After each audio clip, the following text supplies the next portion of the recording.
अस्सलाम वालेकुम एवरीवन।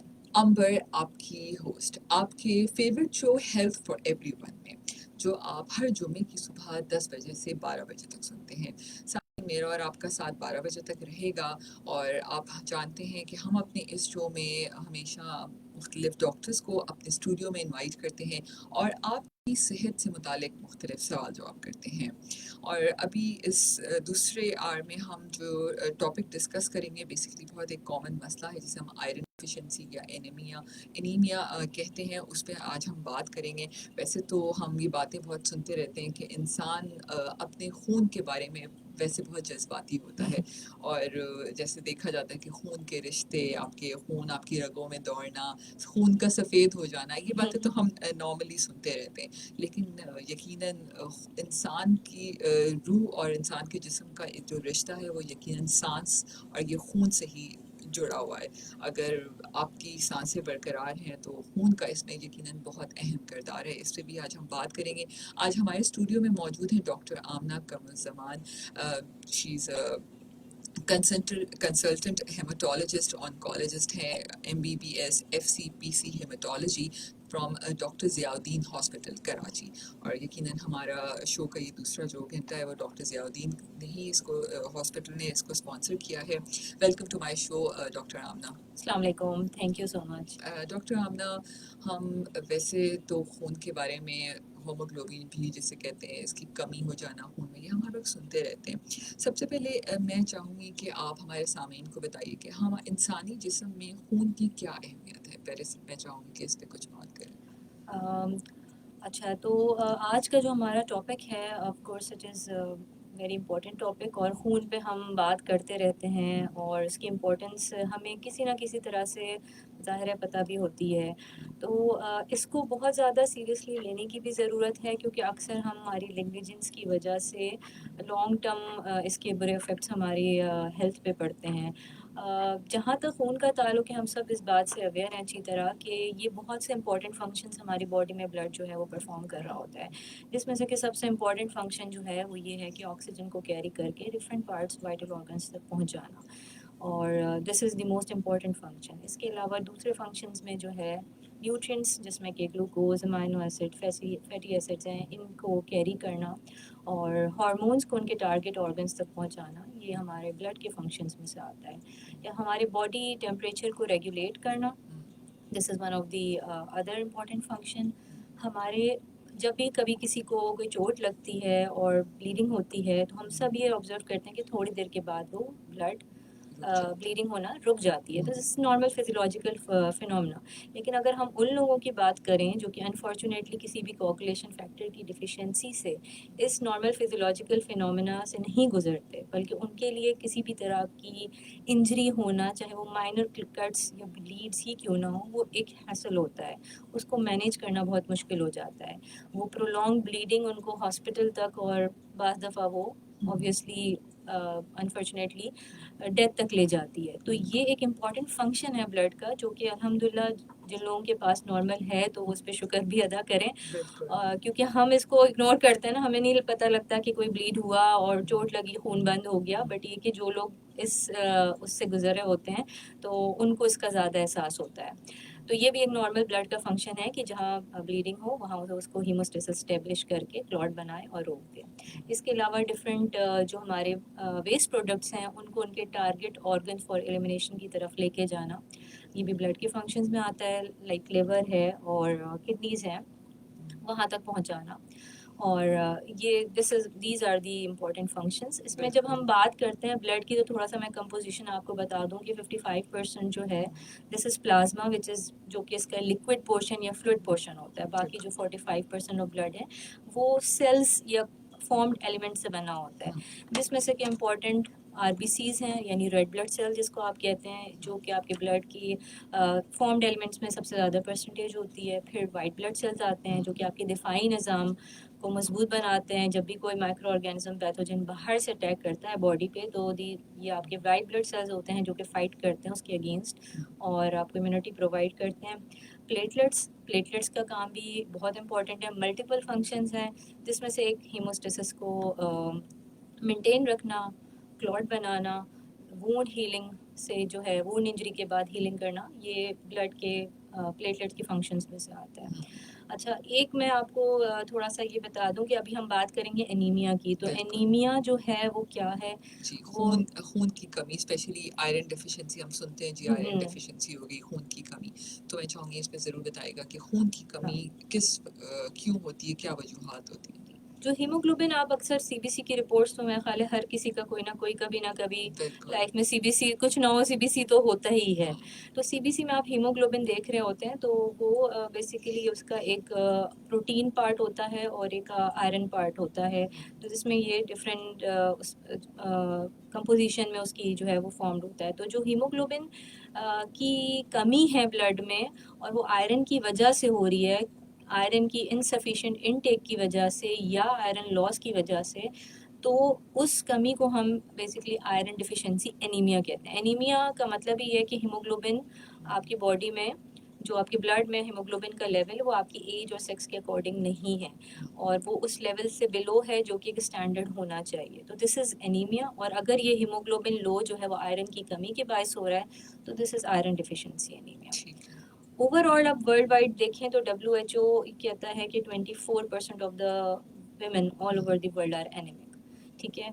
और अगर It's a big बात करें, it's a percentage. Big percentage. अभी मैं आपको आगे फिगर, फैक्ट्स एंड फिगर्स बताऊंगी, तो आपको और हैरत होगी कि this percentage is quite high in south east Asia, 41% तक जाती है। बिल्कुल। और अनफॉर्चुनेटली जब आप अपने मुल्क की बात करते हैं, पाकिस्तान की बात करते हैं, तो half of our women specially in जो रिप्रोडक्टिव एज में होती हैं, यानी 50% आप कह लें, दे आर बिल्कुल। एनेमिक। बिल्कुल।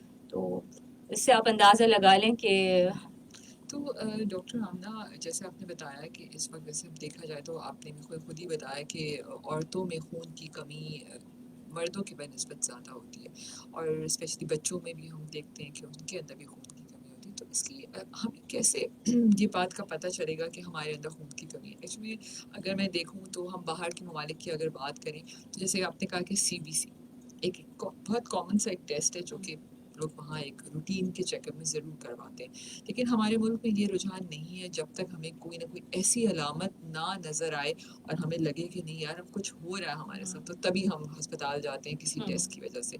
तो मैं चाहूँगी कि क्या ऐसी अलामत हैं बड़ों और बच्चों दोनों में अलग अलग, तो उनके बारे में बताइएगा कि कैसे पता चलता है कि हम एनेमिक हो रहे हैं। अच्छा, पहला पोर्शन तो ये है कि बिल्कुल ही बात 100% दुरुस्त है कि जो आयरन की कमी है या आयरन डिफिशिएंसी एनीमिया है, वो मर्दों की निस्बत ख़वातीन में ज़्यादा पाया जाता है। इसके मल्टीपल फिजियोलॉजिकल और पैथोलॉजिकल कॉजेज़ भी हैं, जिसमें कि सबसे इम्पॉर्टेंट कॉज़ ये होना कि हमारी ख़वातीन की इम्प्रॉपर डाइट, सबसे इम्पॉर्टेंट ये है।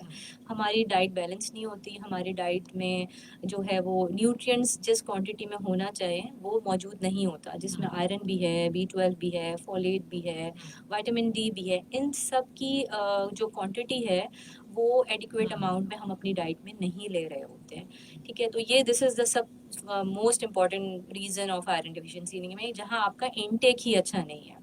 दूसरी बात है कि फिर ख़वातीन में आप डिफरेंट साइकिल्स के इश्यूज़ होते हैं, मेंस्ट्रुअल साइकिल्स एबनॉर्मल होती हैं, या कहीं आप देखें तो फाइब्रॉइड्स बहुत कॉमन है, जहाँ आपको गायनेकोलॉजिकल इश्यूज़ की आप बात कर रहे होते हैं, वहाँ से ब्लीडिंग बहुत ज़्यादा हो रही होती है और वो ब्लीडिंग जो है कॉज करती है आयरन डिफिशिएंसी। इसके अलावा आप देखें बहुत सारे इन्फेक्शन ऐसे हैं, अभी मेरी प्रैक्टिस में तो मैंने बहुत सारी फीमेल्स देखी जिनका मैंने आयरन डिफिशिएंसी का वर्कअप कराया और मैंने उनका फिर H पायलोरी का टेस्ट करवाया, तो it came out to be positive और large number of women are having H pylori infection. और इसमें कोई डिस्क्रिमिनेशन नहीं है कि जो लो सोशल इकोनॉमिक स्टेटस वाले लोग हैं सिर्फ किसी को उनका वीक हो सकता है। डिफिशिएंट आ रहा है। मेरे प्रैक्टिस में तो ये इक्वली मैंने देखा है, यानी आप कहीं से भी वो ख़वातीन आके करवा रही होती हैं टेस्ट, तो उसमें H pylori it's quite common. और डॉक्टर हम ना यूजली हम खवातीन सारा दिन अपनी डाइट और उसमें भी हम लोग बहुत कॉन्शियस होते हैं, तो उनको शायद अब जो हेल्दी डाइट है वो तो है, लेकिन वो मेन न्यूट्रिएंट्स को अपनी ज़िंदगी से आहिस्ता आहिस्ता निकाल देते हैं। बिल्कुल। डॉक्टर हम ना इसमें मज़ीद बात करेंगे, एक छोटा सा कमर्शियल ब्रेक है। तो सामीन आपने हमारे साथ ही रहना है। डॉक्टर आमना कमरुज़्ज़मान हमारे साथ मौजूद हैं और आज हम खून की कमी, जिस्म में आयरन डेफिशिएंसी, उस पर बात कर रहे हैं, तो आपने हमारे साथ ही रहना है। Stay tuned with us. We will be right back after this short commercial break. मेरा नाम डॉक्टर आमना सुभान है और मैं माहिर अमराज जिगर हूँ। हेपेटाइटिस एक माहिक बीमारी है। इसकी अलामात में जल्द या आंखों का पीला होना, मुस्तकिल बुखार, पेट में दर्द, मतली, उल्टी, कमजोरी और भूख का ना लगना शामिल है। अलबत्ता हेपेटाइटिस की बरवक्त तशखीस और इलाज से जिगर के कैंसर से बचा जा सकता है। काबिल एहतराम बेहद देखभाल और बिला ताखीर फौरी तशखीस के लिए आंखों नगर सिविल अस्पताल की लैब और माहिरीन अमराज जिगर से रब्ता कीजिए 021 111 911 911।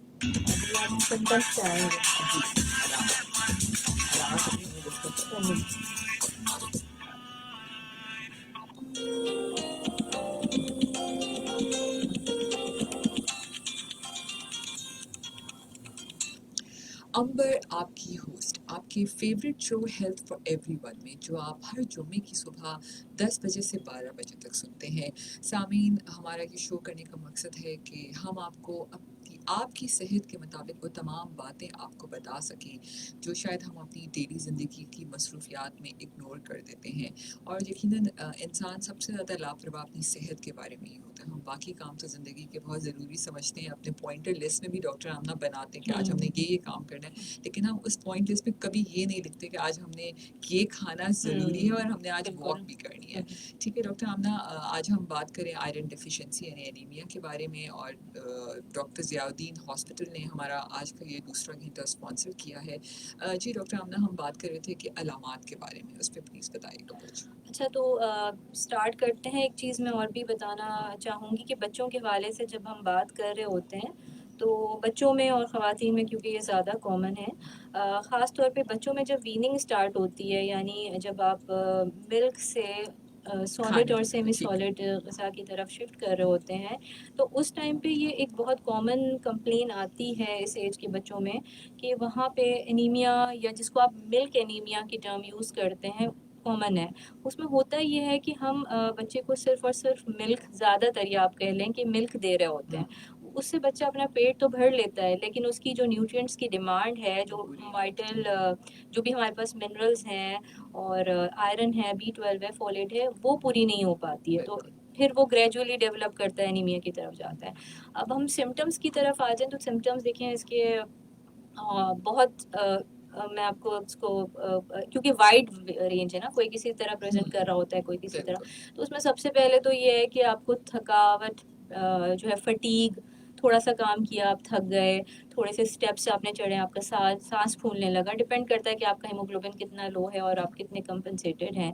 तो थकावट महसूस करना, या बहुत ज़्यादा जल्दी सांस फूलना, या ये कि बच्चों में ख़ास तौर पे कंसंट्रेशन किसी काम में जो है वो, आप स्कूल ख़ास तौर पे ले लें, स्कूल के टास्क अगर हैं तो उस पे रिजल्ट्स ग्रेजुअली ख़राब होना, या कंसंट्रेशन नहीं होना किसी काम में, या ये कि हम इस तरह से ले सकते हैं कि अक्सर ख़वातीन आके मुझे कंप्लेन करती हैं कि जब रात में सोने लेटते हैं तो हमारी टांगों में बेचैनी होती है, क्रैम्प्स पड़ते हैं। इसके अलावा आपके नेल्स और जो हेयर हैं वो बहुत ब्रिटल हो जाते हैं, आसानी से टूट जाते हैं, आपकी कंजक्टिवा, स्किन पेल होने लगती है। डॉक्टर, हमें बीच में कॉल भी है, कॉल जी अस्सलाम वालेकुम, कौन है हमारे साथ कॉल पे?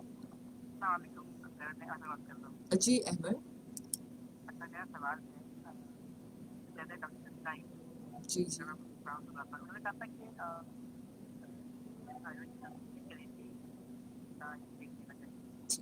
ठीक है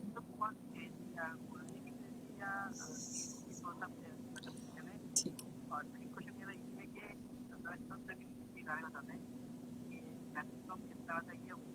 बिल्कुल इससे भी बात करेंगे। ठीक है, थैंक यू सो मच हमारा आपकी कॉल करने के लिए। जी जी, आप अलामात पे पहले हाँ, मैं भी डिस्कस कर लेती हूँ। तो उसमें ये होता है कि फिर आपकी स्किन पे जो है पिगमेंटेशन भी शुरू हो जाती है, आपको माउथ अल्सर जिसको हम छाले कहते हैं वो होना शुरू हो जाता है, और स्पून शेप्ड नील्स होना शुरू हो जाती हैं। तो ये क्रेविंग होती है अनयूजुअल, ये मैंने बहुत अच्छा, कॉमनली क्रेविंग देखा पे है। ना एक अच्छा सा एक सवाल है, साथ में ऐड कर लें डॉक्टर आमना। बिल्कुल श्योर। जवेरिया अंसारी कहती हैं कि sometimes I have got sweets craving, someone told me it's due to the deficiency of haemoglobin as I am anaemic since many years. Okay, आपने वो बात की बिल्कुल। तो मुझे अच्छा, मुझे जो क्रेविंग है ना वो बहुत मुख्तलिफ और बहुत दिलचस्प अंदाज में मिलती है। कुछ ने तो मुझे यहाँ तक कहा कि मुझे टेमन मैक्स जो वो होता है उसकी क्रेविंग होती है, मैं रुक जाती हूँ कि मैं उसको इनटेक कर लूँ, पर वाकई इतनी में। क्रेविंग होती है। इसके अलावा अच्छा, आप बच्चे जो मिट्टी खाते हैं क्या वो भी बिल्कुल, उसमें होता बिल्कुल। है? क्ले जो हाँ। है मुल्तानी मिट्टी या हाँ। बर्फ़ का खाना जो हाँ। है ना, बर्फ़ की क्रेविंग जी, होती है कुछ जी। लोगों को। कुछ लोगों को कच्चे चावल बहुत कहते हैं कि हम कच्चे चावल खाने की हाँ। क्रेविंग होती है। कुछ चाय की पत्ती भी खा रहे होते हैं जो आप अनयूज़्ड है।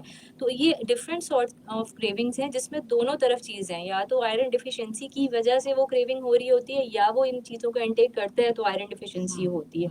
तो ये इस तरह की अनयूजुअल क्रेविंग होना, this is one of the symptoms आप कह लें of iron deficiency anaemia. I think कि मैंने समराइज बिल्कुल। इसको अच्छा, कर हम दिया। अहमद का सवाल ऐड कर लेते हैं। उन्होंने कहा था कि जैसे डॉक्टर समीना थी हमारे साथ पिछले घंटे में, शी इज़ अ डाइटिशियन, तो उन्होंने हमें कहा था कि आयरन डेफिशिएंसी के लिए कलेजी जो है वो बहुत अच्छा सोर्स है अगर आप उसको खाएं तो उनका सवाल था कि मुर्गी की इट कैन कलेजी। Be both of them. अब जो है अभी वैसी बकरीद गुजरी हाँ। है तो उसमें हम खास तौर पे बड़ी को कर रहे होते हैं, तो it can be both of them. और ये एक अच्छा सोर्स है आपके आयरन, विटामिन B12 और फोलेट लेवल्स को मेंटेन करने के लिए। दूसरा उन्होंने ये पूछा कि लेवल्स, हीमोग्लोबिन के देखिए कितने वो होने चाहिए? हमारे जैसे मैं अभी आगे भी बताऊंगी कि वो हर एज में डिफरेंट होता है। फ्रॉम बर्थ अगर आप देखें तो जब न्यू बॉर्न होता है उसमें 14 से 22 तक ग्राम पर डीएल का जो हीमोग्लोबिन है दैट इज़ कंसिडर्ड नॉर्मल। अगर आप मेल्स की बात करें तो अडल्ट मेल में 13.5 ग्राम पर डेसीलीटर से लेके अप टिल 17 तक होना, इट्स क्वाइट, मतलब दिस इज़ द रेंज इसमें होना चाहिए। फीमेल्स में ये रेंज थोड़ी कम हो जाती है, 11.5 से लेके 15.5 तक रेंज होती है। तो इट ऑल मैटर्स कि आपकी एज क्या है, और किस फिर डिपेंड ये करता है कि बहुत सारी जगहों पे हम दूसरी, अभी हम आगे डिस्कस करेंगे थैलेसीमिया को भी, बिल्कुल। तो वहाँ पर लोअर साइड पे रहता ही है हीमोग्लोबिन ना, तो उसको फिर आपने बाज़ दफ़ा हमें बताना पड़ता है कि नहीं आपका हीमोग्लोबिन जो है वो इतना ही रहेगा बिकॉज यू आर दिस थैलेसेमिक हैं। तो आप अपना वर्कली मंथली या ईयरली जो टेस्ट हैं, इन्वेस्टिगेशन है, उनको अपडेट करते रहें।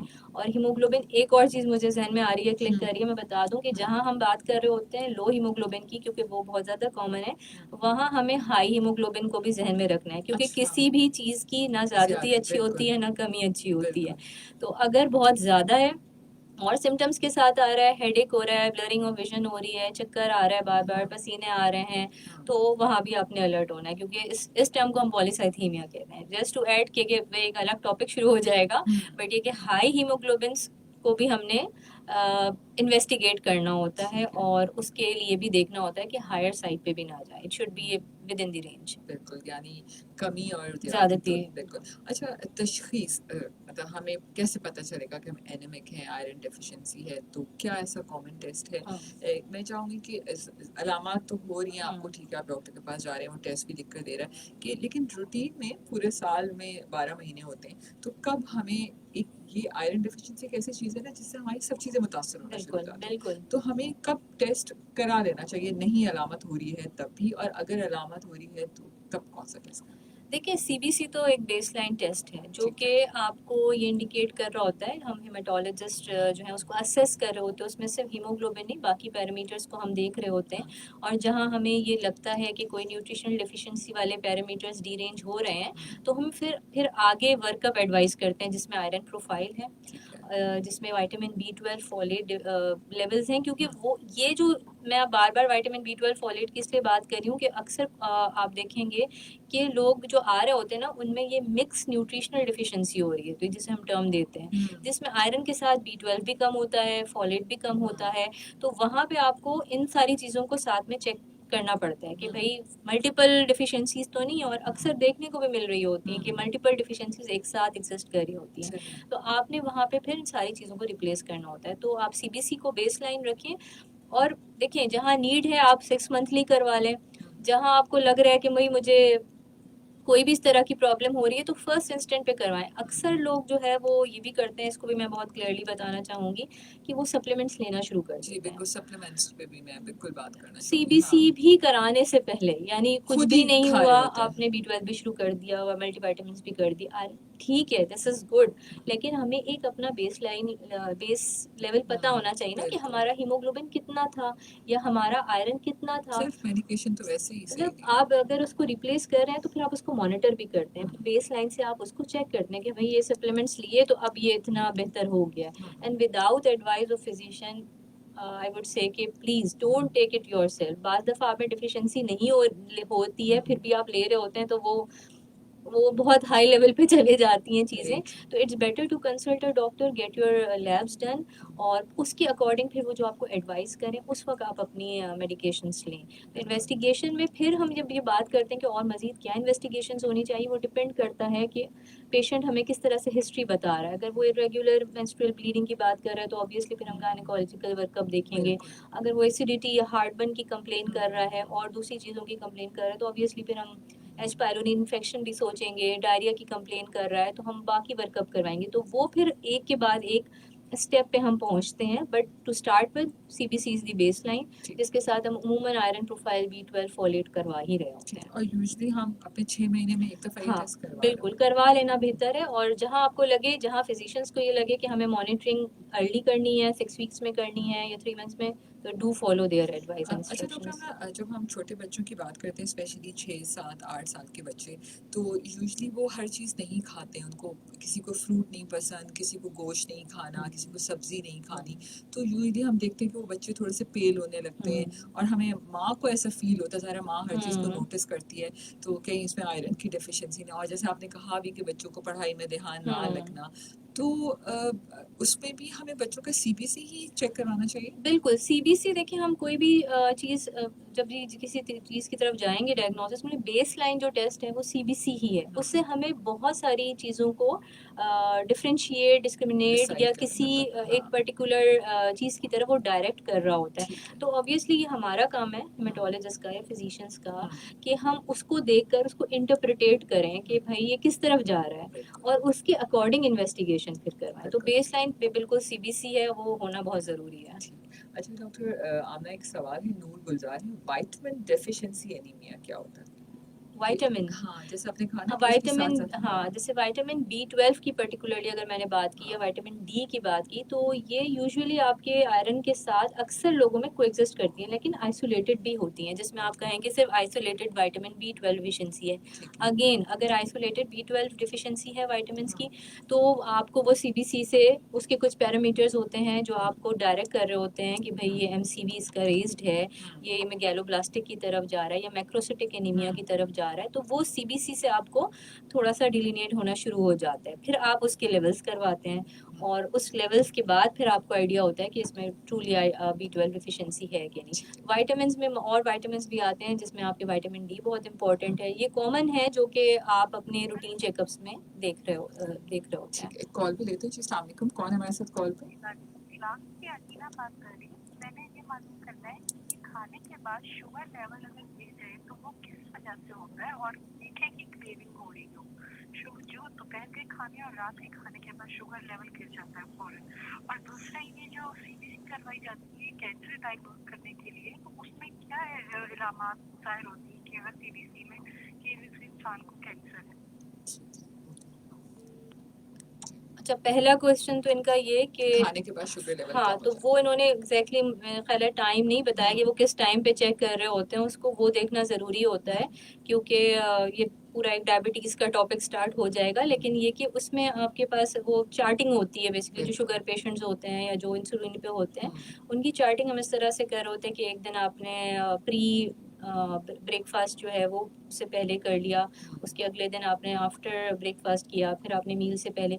तो दिस इज़ वेरी इंपॉर्टेंट कि आप खाने के कितने देर बाद कर रहे हैं चेक, तो उसकी अगर चार्टिंग आप बनाएं और उसको फिर एक दिन के लेवल्स पे बात नहीं करेंगे हम, वो पूरी हमारे पास वीकली या 2 वीकली चार्ट होना चाहिए जिसमें हम उसको ऑन द होल देखें, उसके बाद ही फिर हम कुछ बात कर सकते हैं उस हवाले से। फिर मैंने कहा कि कैंसर पेशेंट की हाँ, डायग्नोस के लिए तो सीरीज देखिए cancer is a very broad term. अगर हम बात करें आइसोलेटेड सिंपली ब्लड कैंसर की, तो उसमें हम सीबीसी को देख सकते हैं, लेकिन हमेशा ऐसा नहीं होता कि सीबीसी में आपको 90% टाइम्स हमें इंडिकेशन मिल जाती है, लेकिन ये कि कुछ केसेस में Sometimes, आपको ऑब्वियसली फिर दूसरे बोन मैरो बायोप्सीज हैं, biopsies फ्लोसाइटोमेट्रीज हैं, हैं, उनकी तरफ PET जाना scan, पड़ता है। yeah. तो उसमें फिर आप ब्लड डब्ल्यूबीसीज को डॉक्टर आमना, हमारे पास टाइम चेक है, टाइम चेक पे रुकना बहुत ज़रूरी है। सामीन, आप Sure. हमारे साथ ही रहिएगा, स्टे ट्यून्ड विद अस।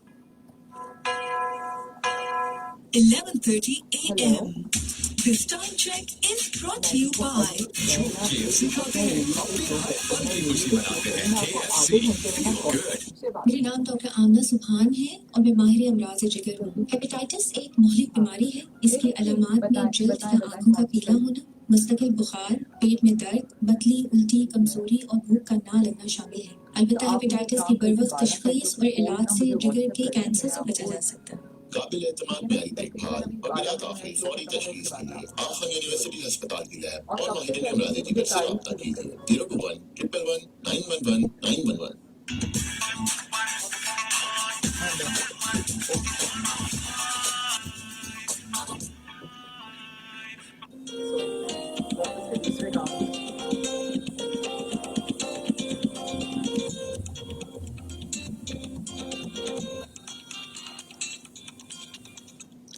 अंबर आपकी होस्ट, आपके favourite show health for everyone में।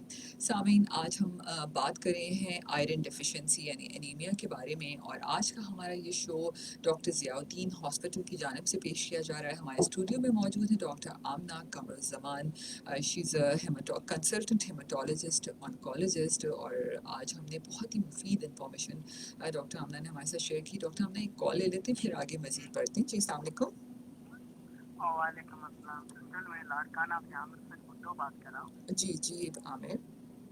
हाँ सिस्टर, मुझे ये बात थोड़ी सी चाहिए वैक्सीन के बारे में। वैक्सीन के बारे में जी ज़रूर पूछिए प्लीज़। हाँ सिस्टर, ये हेपाटाइटिस सी का मैं मरीज हूँ। हेपेटाइटिस सी का, ठीक है।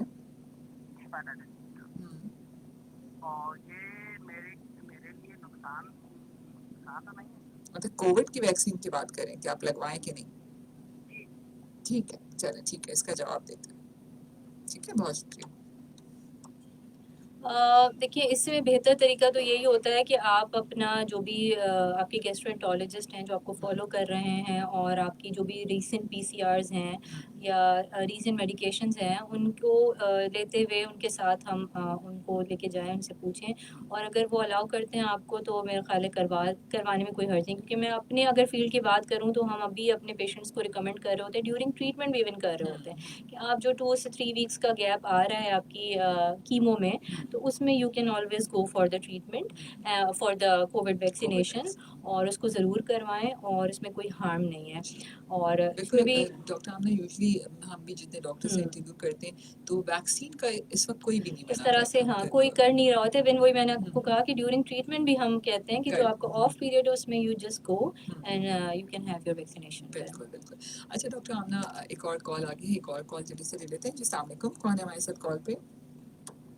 वालेकुम सलाम, हम क्या रहते जी, मैं ठीक हूँ, कौन बात कर रहे हैं? बात कर रहा हूँ 15। हाँ जी, कोई सवाल करना चाहेंगे नूर सर? मैं डॉक्टर को सलाम पेश करना चाहता हूँ। वालेकुम अस्सलाम। मैं डॉक्टर से सवाल करता हूँ ना हेपेटाइटिस सी के बारे में। अच्छा, ठीक है, क्या सवाल है आपका? पिछले जो कॉल आई थे उन्होंने हेपेटाइटिस सी के वाले से बात हो रही।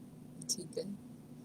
मेरे को हेपेटाइटिस सी का मसला है ना, मैं बहुत डॉक्टर के पास गया, बहुत वो टेबलेट चैनोवर भी, एंटीकावेर, एटीजन, वीआरआर बहुत गोलियां खाई, लेकिन आपको फर्क नहीं पड़ता है। कोई डॉक्टर बोल रहे परहेज करो, कोई बोल रहे परहेज नहीं करो, खाओ पियो। और ये मेरा सवाल है, और डॉक्टर साहब से मेरा ये सवाल है ना कि मैं कौन सा वैक्सीन लगाऊं? ठीक है, ओके, बहुत शुक्रिया आपकी कॉल करने का। वैसे तो गैस्ट्रोएंटरोलॉजिस्ट का ही ये काम है। यकीनन हमने पिछले हफ्ते हेपेटाइटिस पे बहुत शोज़ भी किए थे, तो आई थिंक अगले हफ्ते फिर हम एक और शो इस पे ज़रूर प्लान करते हैं। वैक्सीन कौन सी लगवाएं इस पे? इस पे देखिए किसी एक को पर्टिकुलरली आप हम कह दें कि ये कर लें तो वो एक चीज़ हो जाएगी कि नहीं भाई हम इसको सपोर्ट कर रहे हैं। ऑब्वियसली इसमें यही होता है कि जो भी आपके पास available जो भी अवेलेबल है आपको पता है। हम फर्स्ट लाइन पे जब डॉक्टर्स के लिए आई थी तो इट वाज साइनोफार्म जो कि अवेलेबल थी और उस वक्त हम लोग वो सबने लगाई। अब आपके पास ऑप्शंस बहुत हैं, आपके पास साइनोवैक भी है, आपके पास जो है कैंसाइनो भी है बिल्कुल, सिंगल डोज। तो उसमें कोई ऐसा जो हार्ड एंड फास्ट अवेलेबल हम रूल लगवा होता लें। नहीं है यूजुअली। इन रेयर केसेस हम प्रेफर कर रहे होते हैं कि भाई आप इस तरह से कर लें, मतलब अदरवाइज इसमें कोई ऐसी कॉन्ट्राइंडिकेशन नहीं है कि आप ये लगाएं और ये ना लगाएं। अच्छा डॉक्टर, हम ना थोड़ा सा टॉपिक को और मज़ीद आगे लेके चलते हैं। अगर जहाँ हम आयरन डेफिशिएंसी या खून की कमी की बात करते हैं तो बहुत सारी ऐसी और भी बीमारियाँ हमारे जहन में आती हैं जो सबसे बड़ा इंपॉर्टेंट, जैसे थैलेसीमिया भी एक ऐसी ही बीमारी है जिसमें इंसानी जिस्म में खून बनाने की कुदरती सलाहियत ही ख़त्म हो जाती है। तो मैं चाहूँगी कि इस पे थोड़ा सा बताइएगा, इसमें क्या क्या आयरन डेफिशिएंसीज के इश्यूज आते हैं और आयरन डेफिशिएंसी और थैलेसीमिया में डिफरेंस क्या है, इसको प्लीज़ थोड़ा बताइएगा। देखिए थैलेसीमिया जो है वो तो एक मौरूसी बीमारी है, ठीक है, जेनेटिक है। वहाँ जहाँ आपकी हीमोग्लोबिन या तो एबनॉर्मल फॉर्म में बन रही होती है या फिर इनएडिक्वेट अमाउंट में बन रही होती है, दोनों चीज़ें हो सकती हैं। अगेन ये एक ब्रॉड टर्म है। थैलेसीमिया को अगर आप क्लासीफाई करने जाएँ तो उसमें हम बहुत सारे तरीक़ों से इसको क्लासीफाई करते हैं, जिसमें अल्फ़ा, बीटा थैलेसीमिया है। इसके अलावा हम माइनर, मेजर, इंटरमीडिएट वाली कैटेगरीज़ को इंक्लूड कर रहे होते हैं। सिकल के साथ एसोसिएटेड थैलेसीमियाज़ होते हैं। तो अगर हम ब्रॉडली देखें तो थैलेसीमिया की different types according to their types severity में डिफर करती हैं। फॉर एग्जांपल मैं अगर बात करूं थैलेसीमिया माइनर की, तो जो इंडिविजुअल्स होते हैं अक्सर उनको पता ही नहीं होता कि उनको थैलेसीमिया माइनर है, क्योंकि they lead absolutely normal life. Occasionally CBC करवाया, इलेक्ट्रोफोरेसिस करवाया, तो उस पर डिटेक्ट हुआ कि थैलेसीमिया माइनर है। वहाँ इंपॉर्टेंट चीज़ ये आती है कि आपने थैलेसीमिया माइनर के जो पेशेंट्स हैं या जो इंडिविजुअल्स हैं उनको at the time of marriage बहुत अलर्ट होना पड़ता है, क्योंकि अगर स्पाउस भी थैलेसीमिया माइनर है देन देयर इज 25% चांसेस कि बच्चों में मेजर हो। तो वो चीज़ जो है वो बहुत इंपॉर्टेंट है। और आजकल मैंने खुद अपनी प्रैक्टिस में भी देखा है कि लोग इस चीज़ को वेटेज दे रहे हैं। They go for testing the spouse, इसका इलेक्ट्रोफोरेसिस और सीबीसी पहले ही करवा लेते हैं, ताकि उनके जहन में ये पिक्चर है कि हम आगे की जो फोरकमिंग्स हैं उनको आई अवॉइड थिंक ये करें। बहुत अच्छा है बहुत कि आप अच्छी शादी बात है, करने से पहले पहले ही बिल्कुल करवा और लें। हमारी पाकिस्तान में बहुत सारी ऐसी कम्युनिटीज़ हैं, अगर हम बोरी कम्युनिटी की बात करें एग्जैक्टली तो इसको बहुत फॉलो करती हैं। बिल्कुल। तो उनमें होता ही है कि वो आपके पास पहले इलेक्ट्रोफोरेसिस की रिपोर्ट होगी और उसके बाद फिर they will go for marriage. तो ये बहुत अच्छी चीज़ है। थैलेसीमिया और आयरन डिफिशिएंसी एनीमिया को डिफरेंट, थैलेसीमिया माइनर क्या जिसको हम ट्रेट कहते हैं उसको हम आयरन डिफिशिएंसी से डिफरेंशिएट करते हैं, या आप कह लें कि उन दोनों को डिफरेंशिएट करना थोड़ा सा डिफिकल्ट होता है, क्योंकि मेजर और इंटरमीडिएट की तो मैनिफेस्टेशंस ही अलग होती हैं ना। ठीक है, वो तो बच्चे या जो इंडिविजुअल्स होते हैं वो ट्रांसफ्यूजन डिपेंडेंट होते हैं, वो सारी चीज़ें। लेकिन जहाँ ट्रेट की बात करें या थैलेसीमिया माइनर की बात करें तो जो सीबीसी की पिक्चर होती है उसमें कुछ पैरामीटर्स होते हैं जिसको अगेन आप देखें और आप ये कहें कि नहीं ये आयरन डिफिशिएंसी की लग रहा है या थैलेसीमिया माइनर लग रहा है या कन्फ्यूजन हो रहा है। अक्सर ये होता है कि थैलेसीमिया माइनर के पेशेंट्स में आयरन डिफिशिएंसी साथ में कोएग्जिस्ट कर रही होती है, तो वहाँ पे फिर थोड़ी और मुश्किल होती है। लेकिन अगेन हमारा काम है कि हम उन पैरामीटर्स में से लाइक MCV, MCH, RDW, ये सारे पैरामीटर्स होते हैं जिसको आप हाईलाइट बहुत मेटिकुलसली देख रहे होते हैं कि भाई ये किस तरफ जा रहा है। और फिर अगेन आपके उसके बाद आयरन प्रोफाइल इज़ अवेलेबल जो आपको हेल्प आउट करता है। दूसरी चीज़, अब आयरन प्रोफाइल आप करवा रहे होते हैं तो अगर वो डिरेंज हो या डेफिशिएंट हो तो वी वुड एडवाइस कि हम उस टाइम पे इलेक्ट्रोफोरेसिस परफॉर्म ना करें, क्योंकि उस वक्त वो रिजल्ट्स थोड़े से अनरिलायबल हो जाते हैं। वी वुड एडवाइस कि आप सप्लीमेंट्स लें, रिप्लेनिश स्टोर्स हो जाए आपके, then you go for the electrophoresis. तो सीबीसी के कुछ parameters, iron profile, HB electrophoresis या HPLC, these are the investigation जहां आप आयरन डिफिशिएंसी एनीमिया और थैलेसीमिया को डायग्नोस करते हैं या डिफरेंशिएट कर रहे हैं। बिल्कुल। अच्छा डॉक्टर आमना, मैं स्पेशली बात भी करना चाहूँगी इस पे प्रेगनेंसी के दौरान हामला ख्वातीन में यूजली बहुत देखा गया है एनीमिया हो जाती है, एनीमिक हो जाती है। तो इसकी क्या वजूहात होती हैं और क्या इसमें कोई उनको कॉम्प्लिकेशंस भी हो जाती हैं? इसके बारे में भी बताइएगा, किस तरह हम इससे बच सकते हैं कि स्टार्टिंग ऑफ द प्रेगनेंसी इन तमाम चीज़ों का पहले से ख्याल रखा जाए? तो इसमें प्लीज़ डिटेल बताइए। तो सबको पता है कि जब प्रेगनेंसी होती है तो फिजियोलॉजिकल आपकी जो बॉडी की डिमांड्स है आयरन के लिए और बाकी चीज़ों के लिए वो बढ़ जाती है। और शुरू का फेज़ तो ऑब्वियसली ये होता है कि आप अच्छा खा नहीं रहे होते या आपको दिल नहीं दिल चाहता नहीं खाने का चाहता। हार्मोन्स की चेंजेस की वजह से। तो वहाँ पे हीमोग्लोबिन लेवल बहुत से लोगों का बिफोर प्रेगनेंसी बिल्कुल नॉर्मल होता है। कुछ वो during pregnancy iron deficiency develop कर लेते हैं। तो इसमें ये सारे फैक्टर्स इंक्लूडेड हैं जिसमें आप अपना डाइट का ख्याल नहीं रखते या आपकी डिमांड ज़्यादा बढ़ जाती है तो आप उसके अकॉर्डिंग नहीं ले रहे होते हैं, या ये कि आप कुछ लोग कॉन्शियस होते हैं वेट के बारे में बहुत ज़्यादा, बहुत ज़्यादा, तो जी। उसको प्रेगनेंसी में तो कम बस कम एक साइड पे रख देना सही चाहिए। बात। तो ये सारे फैक्टर्स हैं जो कि आपकी हीमोग्लोबिन को ड्रॉप करवाते हैं ड्यूरिंग प्रेगनेंसी। और उसमें भी मैं आपको फिर यही एक एडवाइस कॉल ले लूँ श्योर आपका, श्योर आप डिस्कनेक्ट हो गए। जी। उसमें एडवाइस करूँगी कि जहाँ पे भी गायनेकोलॉजिस्ट या फिजिशियंस को लग रहा है कि अब ये ड्रॉपिंग पैटर्न है या इतना मेंटेन नहीं कर पा रहे तो you go for the iron profile before starting the supplements.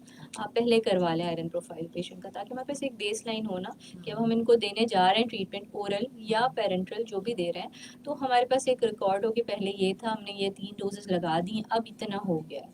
तो बिल्कुल प्रेगनेंसी में और लैक्टेशन में क्योंकि बॉडी की डिमांड बढ़ रही है तो ये बहुत कॉमनली देखा गया है। और कुछ लोग जो पहले से आयरन डिफिशिएंट होते हैं उनमें फिर आयरन डिफिशिएंसी की वजह से जो है ना प्रेगनेंसी की कॉम्प्लिकेशंस होती हैं, जिसमें आप स्टिल बर्थ कह लें, pre maturity, pre term, multiple abortions, miscarriages और इस तरह की जो फिर कॉम्प्लिकेशंस हैं वो भी देखने को मिल रही होती हैं। बिल्कुल। अच्छा डॉक्टर आमना, जैसे एज एन ऑन्कोलॉजिस्ट अगर आप हैं, मैं उस पर भी थोड़ा सा बात करना चाहती हूँ। जैसे आपने कहा कैंसर तो बहुत ही एक वास्ट सब्जेक्ट है, हम उस पर तो हम इतना डिटेल नहीं बात कर सकते, लेकिन बहुत सारे ऐसे पेशेंट यूजली आपने देखा होगा कीमोज हो रही हैं, या बहुत सारे ऐसे लोग हैं जो लुकीमिया के लाइफ टाइम ड्रग्स पे हैं, उनको एक जो कॉमन मसला रहता है वो हीमोग्लोबिन का रहता है। यूजली आयरन डेफिशिएंसी उनमें जल्दी हो जाती है, खून कम हो जाता है। तो ऐसे पेशेंट्स को आप क्या सजेस्ट करेंगी कि किस तरह उसको मेंटेन रखें? ज़ाहिर है कुछ पेशेंट्स हैं को कीमो कंटिन्यूस करानी है, लाइफ टाइम ड्रग्स भी लेने हैं,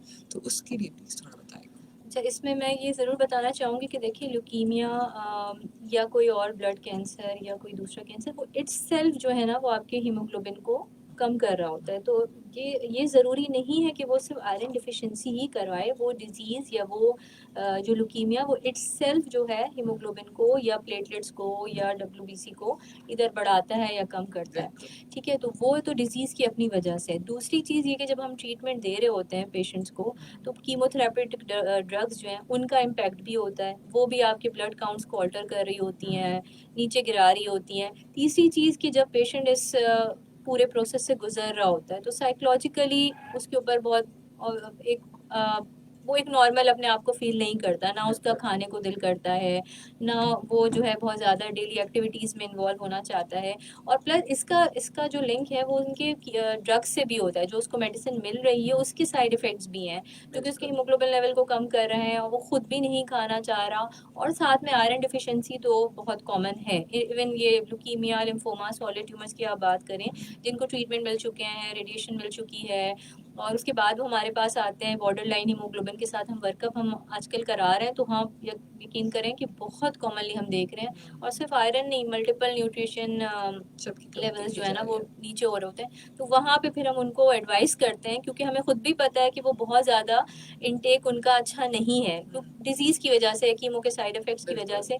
और फिर एक स्टैटिक या एक आप कहें कि उन पेशेंट्स को हम नॉर्मल से हीमोग्लोबिन के हवाले से हम डिफरेंटली देखेंगे। भाई उनमें हम कहेंगे कि आप मेल हैं तो अगर 10 11 तक भी मेंटेन कर रहे हो, उस पर उनको कोई कंप्लेन नहीं हो रही, तो इट्स वेल इनफ। Fine. यानी हमें पता है कि वो ही सफरिंग फ्रॉम दिस डिजीज, उसको कीमो मिली है, उसका इंटेक अच्छा नहीं है, तो ये इस तरह से ड्रॉप होगा।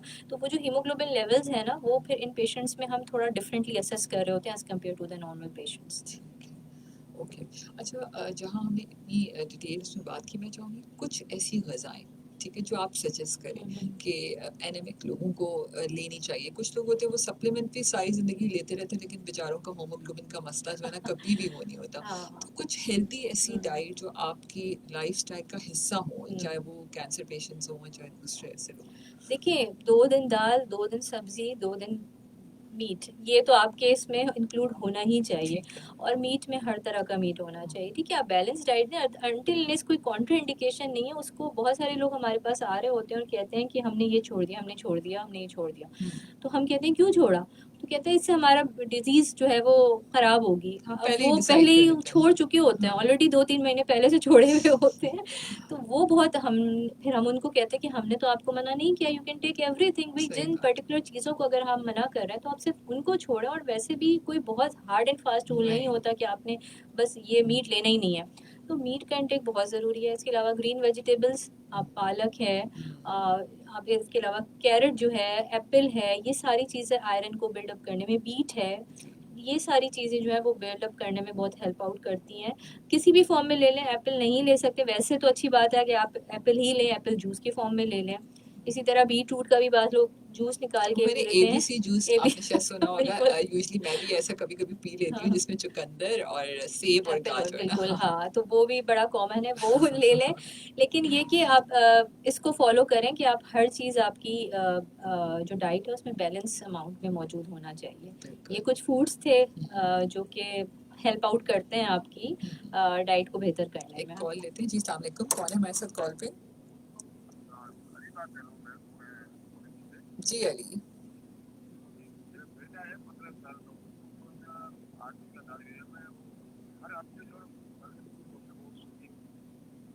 दोबारा बताइएगा, आपका बेटा 15 साल का है? आर्मी का, अच्छा ठीक है। ओके, 8वीं का, ओके। ठीक है।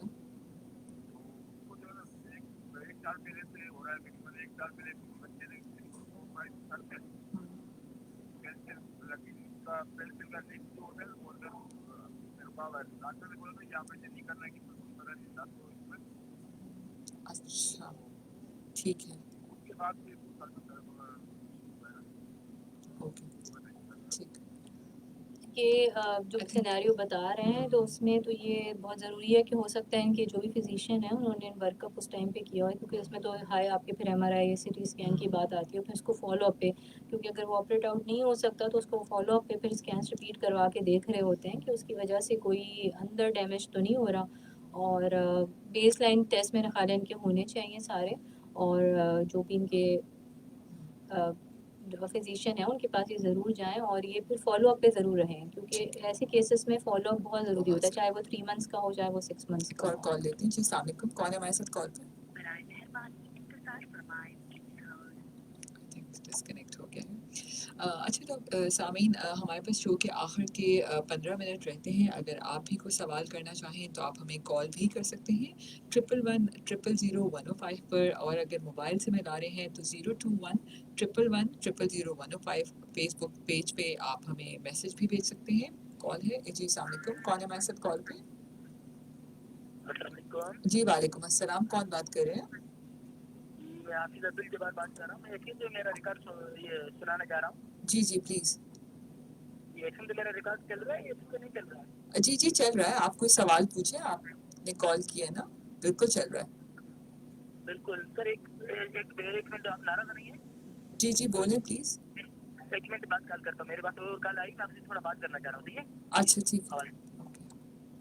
उनकी ज़रूरी कॉल आ गई। ठीक है।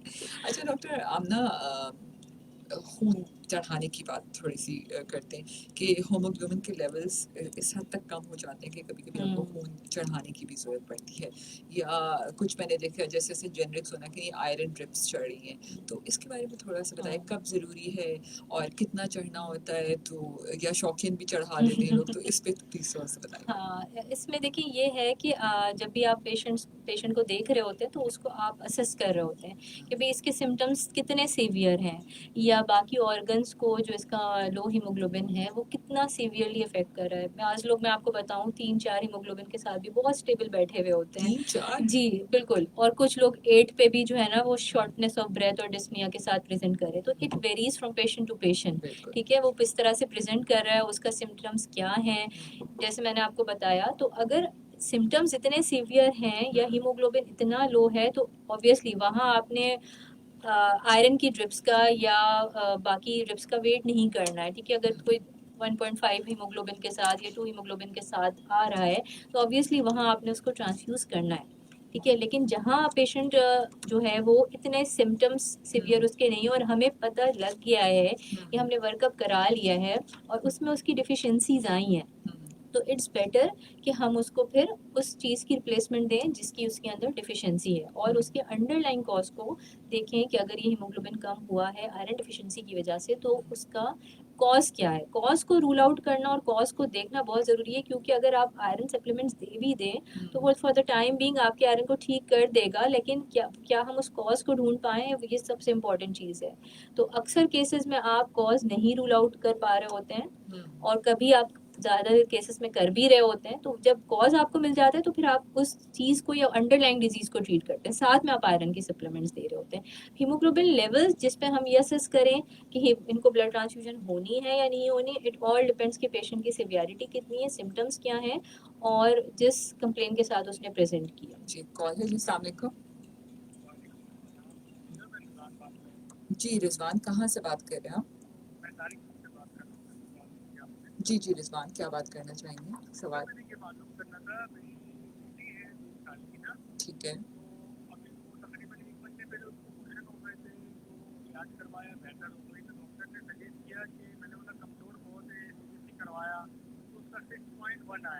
ठीक है, ओके।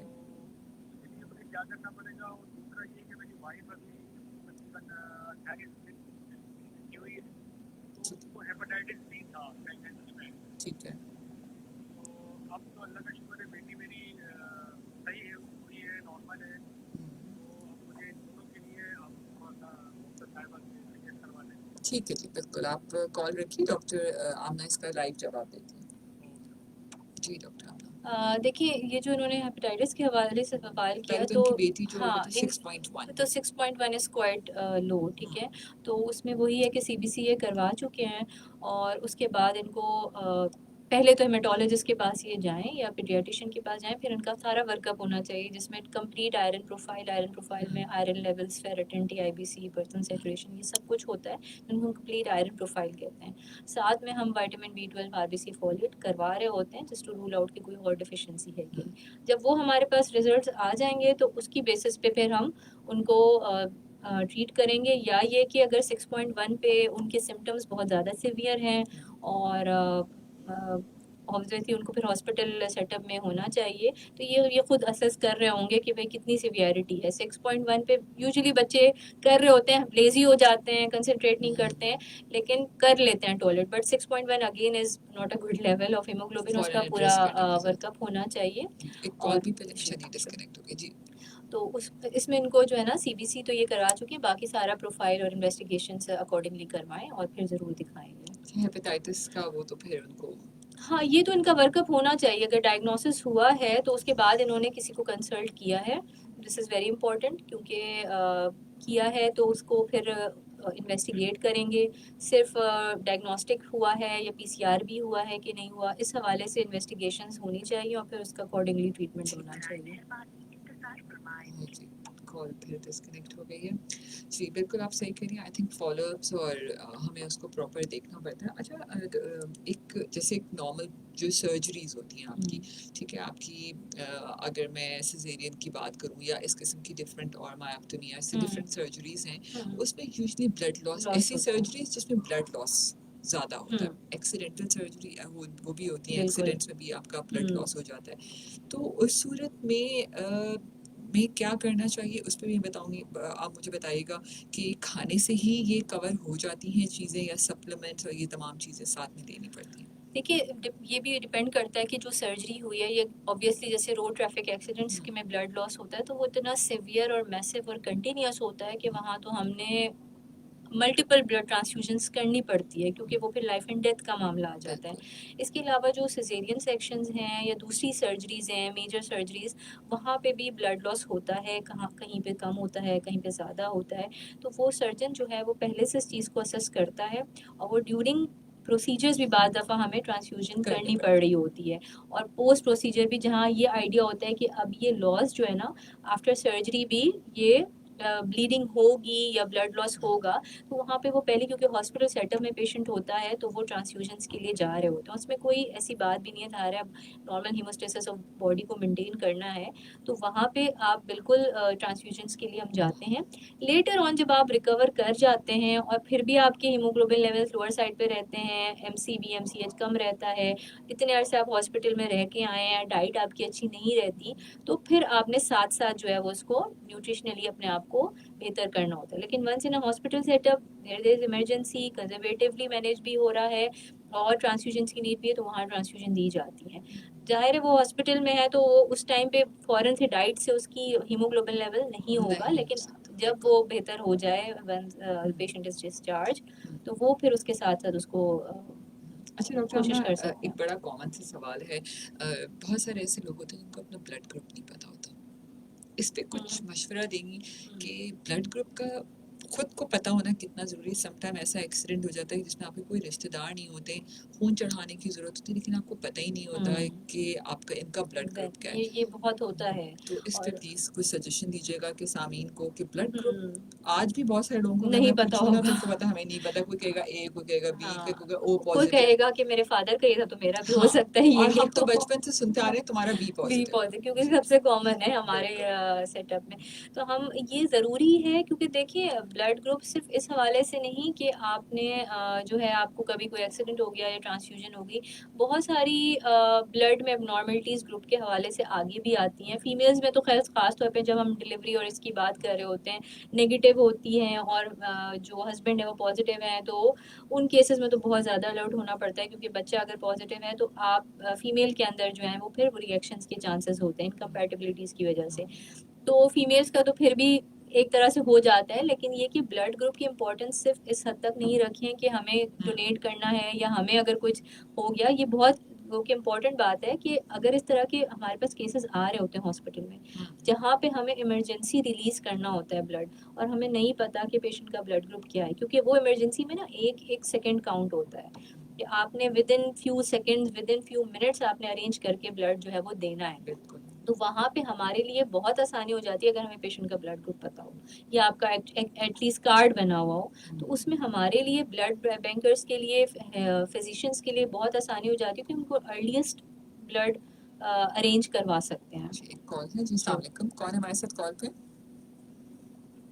बात कर रहा हूँ, नूर मोहम्मद। जी नूर साहब। मतलब ये कि हमारा ब्लड ग्रुप है ओ पॉजिटिव, ठीक, इसमें कोई और तो नहीं है, मसला तो नहीं? ओ पॉजिटिव है आपका, ठीक है जी जी। जी डॉक्टर, आप नहीं, मसले वाली बात तो नहीं है। असल में होता ये है कि ओ को, अगर हम ओ की बात करें, तो ओ नेगेटिव जो है वो एक ऐसा ब्लड ग्रुप है जो कि सारे लोगों को ब्लड डोनेट कर सकता है, तो उसमें मसले वाली कोई बात नहीं। अच्छी बात है कि अगर आपका ओ पॉजिटिव है तो आप बाकी ब्लड जो ग्रुप्स हैं पॉजिटिव वाले, उनको अपना ब्लड डोनेट कर सकते हैं। बिल्कुल, thank you so much doctor Amna. सवाल तो अभी भी बहुत सारे आ रहे हैं, कॉल्स भी आ रही हैं, लेकिन आपको पता है वक्त की कमी है, एक वक्त पे आके हमें फुल स्टॉप लगाना बिल्कुल। होता है। थैंक यू सो मच, आज हमने बहुत अच्छे से इस टॉपिक को कवर किया। आखिर में एक कॉल जल्दी से एक और ले लेते हैं। जी अस्सलाम वालेकुम, कौन है हमारे साथ कॉल पे? अस्सलाम वालेकुम। जी वालेकुम अस्सलाम, कौन बात कर रहे हैं? जी मैं आपसे रसूल के पास बात कर रहा हूँ, इसी पे मेरा रिकॉर्ड चल रहा है? जी जी चल रहा है। आप अपना कोई सवाल पूछना चाहते हैं तो जल्दी से पूछ लें, 1 मिनट है सिर्फ। Sir 1 minute. अच्छा अच्छा अच्छा, मैं ये जानना चाह रहा हूँ कि कोरोना वायरस के हवाले से कोई केसेस वगैरह की कितने मौजूद है और एजाज कोई है या नहीं है इसका? अच्छा ठीक है, ओके, अभी बताते हैं। अभी भी लोग पूछ रहे, कोई एहतियात करनी है कितने केसेस है। आखिर में चले डॉक्टर आमना, कोरोना वायरस पे ही एज अ डॉक्टर बता दीजिए कि कितना ज़रूरी है अपनी सारी SOPs को फॉलो करना। ये तो मेरा ख्याल है अब तक हमें समझ आ जानी चाहिए कि क्यों हम इतना एम्फसाइज़ कर रहे हैं, क्योंकि अभी आपके सामने हालात हैं शहर के भी और मुल्क के भी। Again it is on rising trend. तो जितना आप एसओपीज़ को फॉलो कर सकते हैं, जिसमें सबसे ज़्यादा इम्पॉर्टेंट ये है कि आप सोशल डिस्टेंसिंग रखें और मास्क वेयर करें, सैनिटाइज़ करें हाथों को, और अननेसेसरी जो है ट्रैवलिंग को अवॉइड करें। तो ये सारी चीज़ें हैं जिससे हमें, और जहाँ आपको सिम्टम्स लग रही हैं तो प्लीज़ ये पहले फुर्सत में जाके टेस्ट करवाएं। चाहे आपको कहें कि नहीं भाई ये तो सीजनल है या ये तो इस वजह से हुआ है, वो हम दे रहे होते हैं जस्टिफिकेशंस कि हमें कोविड नहीं है, लेकिन यू नेवर नो। ठीक है, आप अपने साथ बहुत सारे लोगों को एक्सपोज कर रहे होते हैं इफ यू आर पॉजिटिव।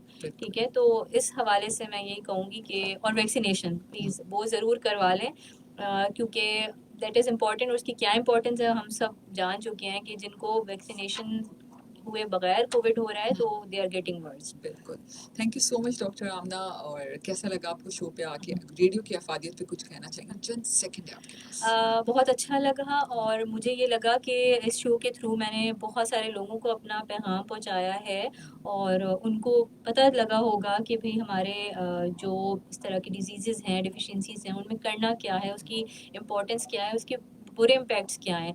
तो अगर ये मैसेज बहुत सारे लोगों को गया है तो इसमें ऑब्वियसली वो 1 से 2, 2 से 3 होते हैं, और उस पे अमल थैंक यू सो करेंगे। Much doctor Amna. और बहुत शुक्रिया सामीन आपका कि आप हमेशा की तरह मेरा शो बहुत शौक से सुनते हैं, और यकीनन जो हम या डॉक्टर्स हजरात आपको मुफीद मशवरे देते हैं उस पर अमल करने की भी कोशिश करते हैं। अपना बहुत सा ख्याल रखिएगा, और प्लीज़ मेरी सबसे ये रिक्वेस्ट है SOPs को फॉलो कीजिए ताकि आप इस कोविड से जीत सकें। अपना बहुत सा ख्याल रखिएगा। अगले हफ्ते फिर मिलेंगे नए डॉक्टर्स और नए टॉपिक के साथ। अल्लाह हाफिज़।